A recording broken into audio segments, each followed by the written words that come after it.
Luka dan trauma pasti masih melekat di ingatan setiap keluarga korban. Tidak terkecuali Yanti Nasution, putri sulung Jenderal Besar Abdul Haris Nasution.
Bu Yanti, apakah keluarga Pak Nas sebelum terjadinya peristiwa tanggal 1 Oktober subuh itu sudah mengetahui akan ada aksi dari PKI, Bu? Kalau aksi PKI-nya mungkin tidak langsung aksi PKI, cuman ibu saya yang punya perasaan bahwa ayah saya akan dibunuh. Dan itu dia sampaikan kepada ayah sebetulnya. Dan sudah berpikirlah mama kalau ada kejadian apa-apa apa harus dilakukan begitu. Saya juga nggak tahu dari mana ibu saya bisa berpikir begitu. Tapi apa tanggapan dari ayah ketika itu, Bu? Nah, kalau ayah saya orangnya lebih diam ya, dan ayah tuh ini sama banyak berzikir ya. Jadi mungkin biarpun dibilang begitu ya ayah tuh ya sholat ya zikir ya itu aja ayah itu. Nah Bu, kalau kita tadi melihat masuk dari luar ke dalam, juga ada diorama pasukan Cakrabirawa seperti di sebelah kanan saya ini sangat detail, Bu. Baik itu dari mimik wajah, pakaian, dan properti yang lainnya. Apakah ini memang menandakan atau sesuai dengan kejadian saat itu, ataukah memang ada tambahan-tambahan tertentu, Bu Yanti? Memang seperti ini, persis seperti ini. Ya, pakaiannya juga seperti ini gitu, sama ya semua samalah seperti ini, senjatanya begini ya seperti ini. Nah Bu, ketika tanggal 1 Oktober itu Ibu posisi kamarnya adalah berseberangan dengan posisi iya, kamar Pak Nas dan Ibu Nas. Posisi adik Irma di mana, Bu? Adik itu di mama sama ayah, dia tidur sama mama. Jadi sama di ayah. Kamar itu ada bertiga. Di kamar itu bertiga, ya. Kebetulan ada nyamuk. Nah lalu nyamuk, mama sama ayah terbangun. Nah kebetulan persis pada saat itu bunyi pintu depan itu dibuka orang. Ibu Mama, sudah terbangun ketika itu? Saya belum. Mama yang sama ayah sudah bangun. Nah itu lalu mama lihat ngintip, terus mama lihat Cakrabirawanya masuk. Ini mama ceritakan sudah kejadian itu. Lalu mama bilang sama ayah, itu yang membunuh kamu sudah datang, kamu jangan keluar, tutup pintu, tutup sama mama. Waktu tutup itu sudah mulai di pintunya udah pakai popor senjata. Terus ayah bilang, biar saya hadapi. Kata mama, jangan, yang carikan kamu. Tapi ayah nekat buka pintu itu lagi, ditembak lagi. Ditembak menembus ke pintu? Bukan, di situ depan pintu ditembak. Pintu. Ada 5 lubang tembakan, Bu ya? Iya. Tembak lagi, tembak, terus ayah menjatuhkan diri, pelurunya lewat sininya mama. Alhamdulillah itu. Nah terus ibunya ayah keluar dari kamar sana, anakku, terus kata mama, ibu jangan menangis gitu. Terus mama tolong Irma kasih ke tante saya, tante Mardiah. Nah mungkin kan semua suasananya seperti itu. Tante saya itu keluar dari pintu yang Cakrabirawanya di situ. Adik saya tertembak lagi di situ. Setelah adik saya tertembak, pintu ditutup lagi oleh ibu saya gitu.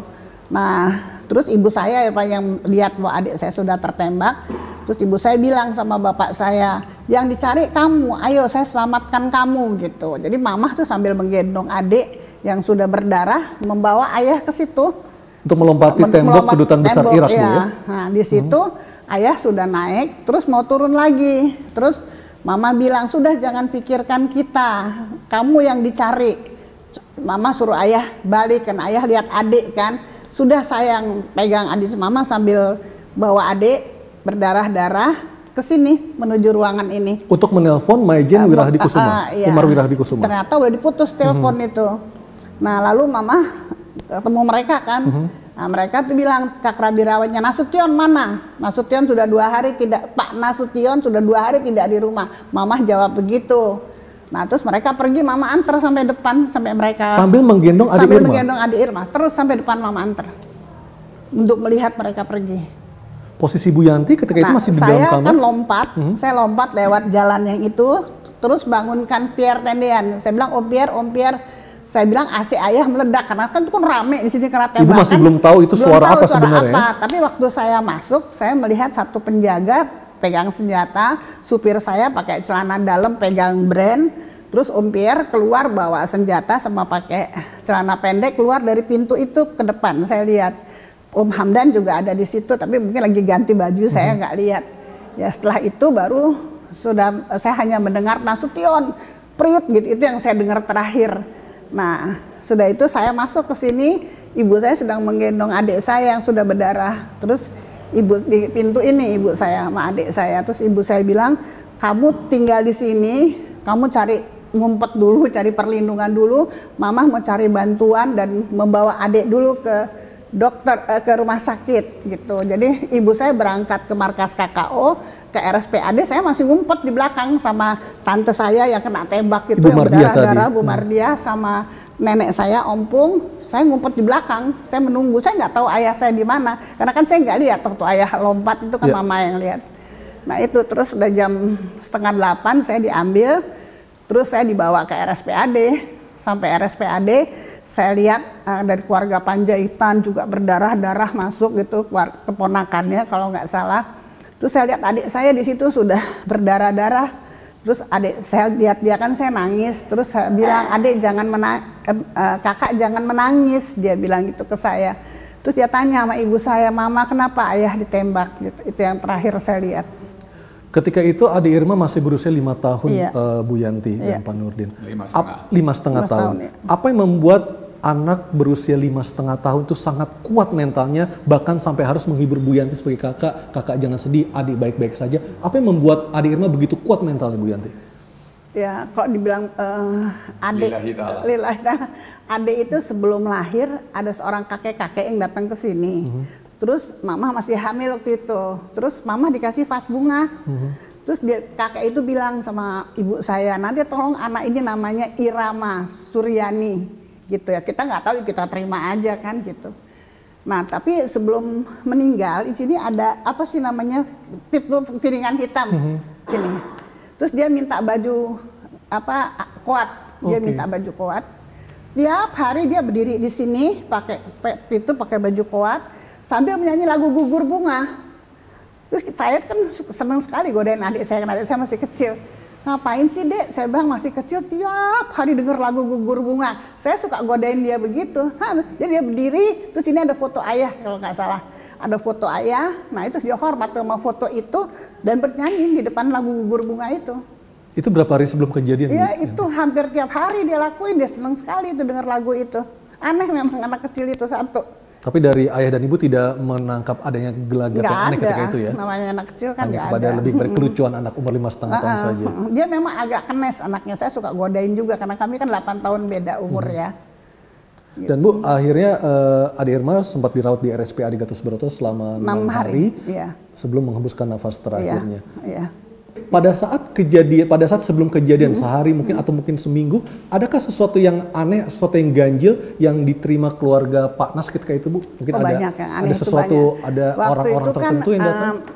Ada acara sukarelawan baris berbaris gitu ya, ada itu. Terus risem 100 menteri itu kan yang sempat menteri-menteri pulang ada naik sepeda ya. Situasi memang sudah nggak enak. Itu memang iya, situasi sudah nggak enak. ya rame lah gitu ya. Itu ya saya sebagai anak juga berasa begitu. Ibu sebagai anak dari Jenderal Abdul Haris Nasution, masih kelas 2 SMP, umur 13 tahun, seorang remaja putri ketika itu, apakah mendapatkan pengawalan ekstra ketat dengan situasi politik negara yang terjadi saat itu, Bu? Sebelum G30S tidak, tetapi sudah G30S ya saya dikawal terus. Tidak pernah nggak dikawal. Nah Bu, tadi kita juga ini balik lagi ke tempat ini, Bu. Ketika Pak Nas, kalau saya tidak salah di film itu, Bu, ada di mana satu scene ketika Pak Nas sudah naik di atas tembok, tapi Pak Nas matanya masih melihat ke arah Ibu. Ya itu yang Nas saya ceritakan tadi. Adik Irma. Iya, karena kan lihat anaknya begitu, dia kan pengen menolong anaknya. Tapi Mama tuh memang orangnya realistis. Mama bilang, kamu yang dicari, nanti kamu yang dibunuh ya. Jangan kembali, biar saya gendong anak saya. Itu Mama. Ibu saya emang gitu. Nah setelah kejadian tahun 65 Pak, bagaimana membina hubungan dengan seorang putri sulung dari orang besar di Republik ini, Pak Nurdin? Jadi waktu itu terus terang saja saya tidak memikirkan apakah Pak Nas seorang besar atau cuman saya kenal istri saya ini yang kemudian jadi istri saya. Waktu itu kami baru kenal beberapa bulan, sudah itu berpisah. Saya dikirimkan ke Rusia untuk pendidikan. Di tahun 64 sampai 67 itu. Jadi kami berhubungan hanya lewat surat-surat, waktu itu belum ada WA. Jadi surat-suratan, pulang dari sana, nah baru hubungan itu agak dekat. Saya waktu itu masih Letnan 2, di kursi sana, saya menghadap Jenderal Nasution, nah, saya katakan kalau saya serius sama anaknya. Dan beliau merestui. Ya akhirnya jadi. Punya 4 cucu dan 6 buyut. Dan semuanya putri Pak ya? Putri, anaknya putri. Iya, anak-anak perempuan semua. Dan salah satu dari putri Bapak menikah dengan cucu dari Panglima Sudirman, benar demikian? Ya. Benar. Ceritanya seperti apa Pak Nurdin? Pertemuan mereka saya sendiri tidak tahu, tapi sama-sama mahasiswa waktu itu. Kalau saya dengar cerita dari anak saya, masing-masing membanggakan kakeknya. Kalau anak saya membanggakan Pak Nas, kalau mantu saya membanggakan Pak Dirman. Jadi beliau dua ini saling membanggakan, akhirnya kok jadi kawin begitu. Jadi ceritanya, toto ada lamaran ya, orang tua ACC saja. Dan 2 jenderal besar akhirnya bisa bersaudara Pak ya? Waktu itu belum jenderal besar kan? Belum jenderal besar waktu itu ya? Nah, waktu itu masih jenderal, kemudian Pak Nas kan belakangan. Ya. Pak Dirman sama Pak Harto sekaligus mendapat bintang 5. Zaman Orde Baru ketika itu. Di era Orde Baru. Ya.